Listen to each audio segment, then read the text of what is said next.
Yo, thank you for coming through to the Herb and Pitch channel. How are you doing? How is life? How art thou?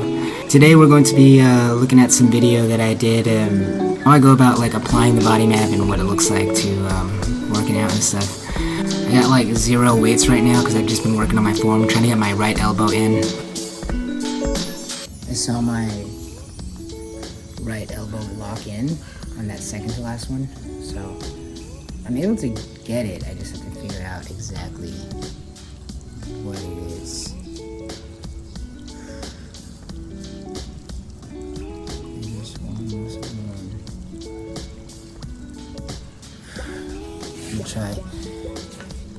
Let me try. Oh yeah, dude. Hold up.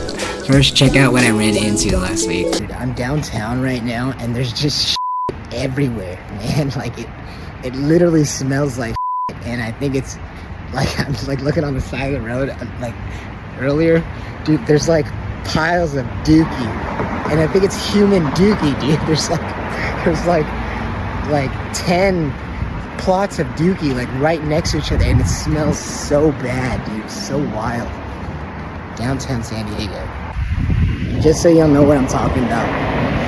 Bro, okay, so here we are, right? Like, you think I'm lying. Alright, East Street. Corner of East Street and East Street? No, I'm stupid. I think it's Broadway. 16th and E, dude. Okay, I'm gonna show you. Hey, dude. Boom. I have to cover my nose right now. Boom, come on. Oh, it smells so bad. I gotta do one of these. Look at that, dude. What? Dude, what over there? This is wild, bro. This thing's wild. I think I almost stepped in some. Dude. Oh, dude, just everywhere, bro. Look at that. What the? Oh no, dude. Oh no, dude. So I'm at like, this is East Street and 16th. Next to the Wyatt, bro. Oh my god. Okay, so back to this. And you're like, Herbie, I hear you talk about this body map thing all the time. What is it? And the body map operates off the basic principle that we don't really, there's no guidebook on how to use your body growing up, so using outside references and inside references, we develop our own way of using it. Sometimes it's consistent with the truth of how your body is composed, and sometimes it's not. So leave the swallow muscle alone. That's the second to the last one on the last video. Looked the best, so maybe it is leave your swallow muscle alone. So weight of the body belongs to the insides and knees laid backwards. Leave your swallow muscle alone. The idea is that you end up learning how to use your body. I mean, you're here, you're able to pick up that cup of water, you're able to click YouTube with your fingers, you're able to maneuver in all the ways that you need to. But we notice that our bodies aren't really symmetrical still, like our right shoulder might be twisted a little bit, or our left hip might be raised. Yeah, it's twice in a row. I'm getting there, making progress. It's less that it's happening naturally, but more like when I tuck my elbows in and then do this body map, do I still feel a natural mechanical advantage in pushing forward? And yeah, before, when I tuck my elbows in, it would feel like I was like mechanically disadvantaged. And now when I tuck my elbows in, as long as I'm keeping these body maps in mind, where the body goes on the inside of the knees.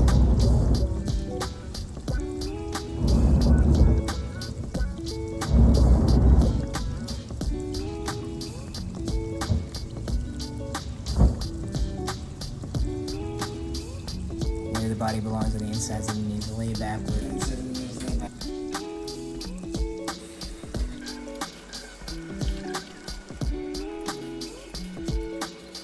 It might just be where the body belongs to the insides of the knees, lay backwards.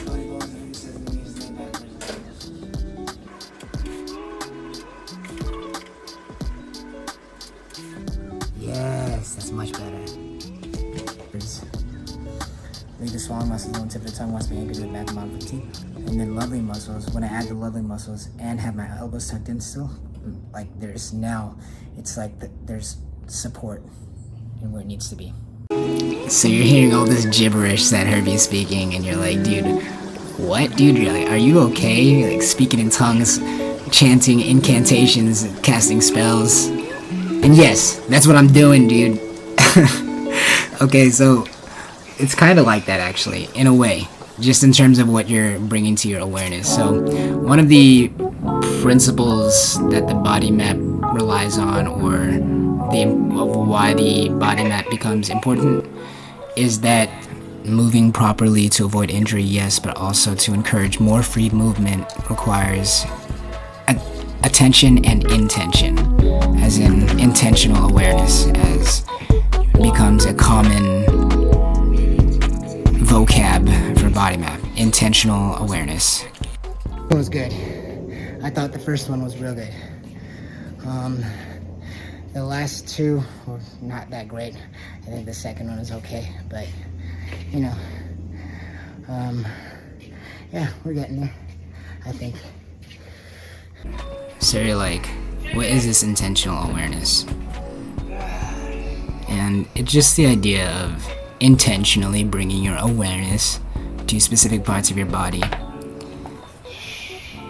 usually truths of your body, truths that may have been distorted over time out of wanting to appear a certain way, or to move a certain way that you see that other people do, and you're trying to copy that. So for example, you might be in class, and because you're used to not wanting to draw attention to yourself while also reaching for a bottle, you might keep your body in a still, unnatural way, but still move your arm in a way that's not harmonious with the way your body is meant to move. And that's because we're trying to achieve some outside result instead of our body's balance with itself and our body's harmonious movement with itself.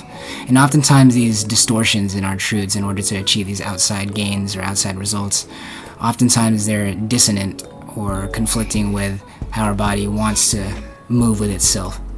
Another example might be pulling our head and neck up and back in order to appear more confident to the outside world, because we've learned that that kind of posture messages a certain something to the outside world that we might be trying to get.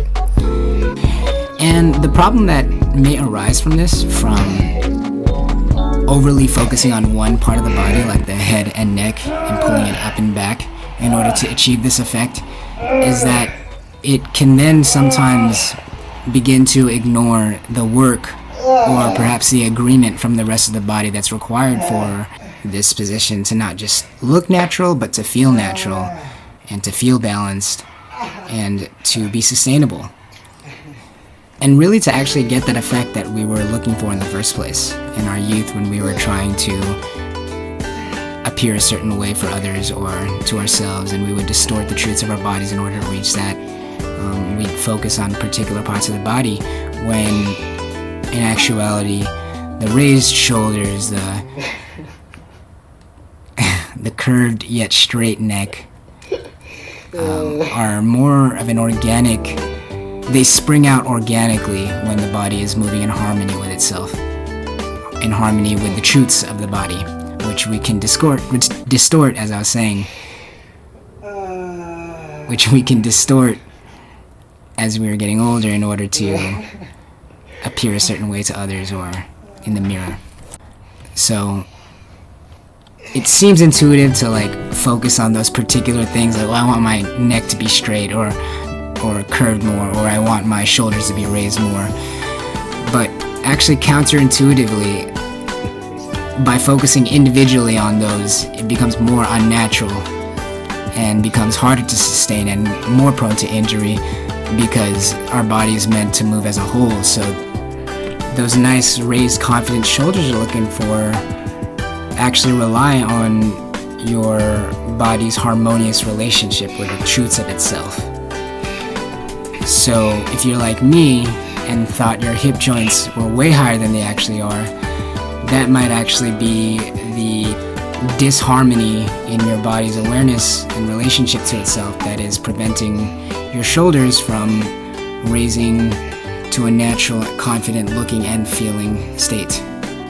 Which means that there may be some muscles down there that are tightening when they shouldn't be, just because of this inaccuracy in your awareness of how your body is structured, which is the body map, which is a map of your body that your brain's been constructing since birth and continues throughout your life. And inaccuracies in your body map can and do contribute constantly to all sorts of problems.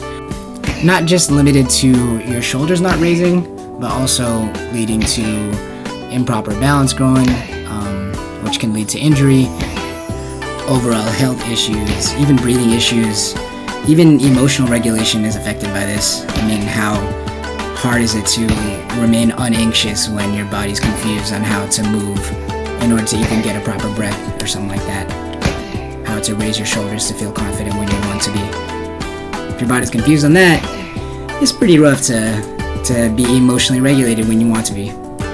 Now, the flip side of that is my favorite. I mean, it's tight to avoid injury. It's tight to have an absence of pain. But what's really cool, I think, is the presence of freedom of movement, the presence of like a physical feeling of grace in what you do, that encourages more of that movement, more free movement. Our bodies are meant to move, dude. And my favorite part of having an accurate body map is how much it allows for new pathways and new movements. I'm sure we have all experienced as we get older this feeling of, trying something new or learning something new is so difficult. You can't teach an old dog new tricks. Your body's already used to its ways. Where do those phrases come from even? It seems to have their root in the body map. And having an accurate body map, one of the best things about having an accurate body map is it makes it as easy as possible for your body to experience and then grow accustomed to new patterns. It makes learning easier. That's the freaking coolest thing ever. So say you're struggling with an addiction or a vice that you just keep finding yourself in a loop and you're like, I'm just finding myself in a loop.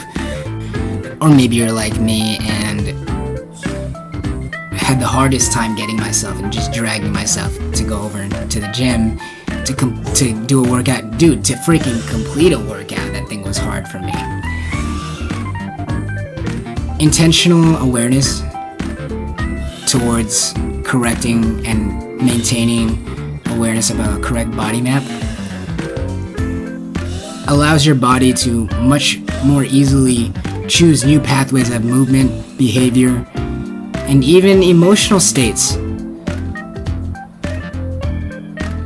to feel good about what you're doing while you're doing it in a way that you thought was a pathway never accessible to you anymore. Intentional awareness to an accurate body map.